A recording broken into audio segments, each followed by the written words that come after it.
Hi friends, బాగున్నారా? ఏవో holidays కల్లా మా కూతురు వచ్చింది.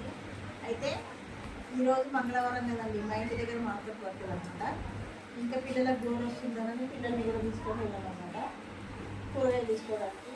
ఇంకా మామిడిపళ్ళు కదా, ఇప్పుడు మామిడిపళ్ళు తీసుకున్నాము. ఏమంటారు ఇవి మక్కబుట్టలు తీసుకున్నాము. కూరగాయలు అయితే అవసరం కదా, కంపల్సరీ వారానికి ఒకసారైనా కూరగాయలు తీసుకోవాలి. కూరగాయలు అయితే తినముందే కానీ మళ్ళీ కూడా తప్పదు కదా, తెచ్చుకున్నాము. ఇక మామిడిపళ్ళు తీసుకున్నాము, తోటపాయ తీసుకున్నాము, ఇక మామిడికాయ తీసుకున్నాము. పచ్చడి పెడతాం కదా, పిల్లల పచ్చడి తీసుకున్నాము. పచ్చడికి మామిడిపళ్ళు తీసుకున్నాము, పచ్చడికి మామిడికాయ తీసుకున్నాము. తినడానికి పళ్ళు తీసుకున్నాము, తోటపళ్ళు తీసుకున్నాము. ఇంకా మా పెద్ద అబ్బాయి కూరగాయలు తినడు, అందు గురించి గోబీ తీసుకున్నాం అనమాట. గోబీ, బీన్స్, టమాటా ఇవే కావాలన్నమాట. వేరే కూరగాయలు తినడు, అందుకే ఇవన్నీ తీసుకున్నాము. ఇంకా పిల్లలకు కూరగాయలు చికెన్ మటన్ అంటే తింటూనే ఉంటాం, కానీ కూరగాయలు కూడా కంపల్సరీ కావాలి. ఇవేమో స్వీట్ కార్న్.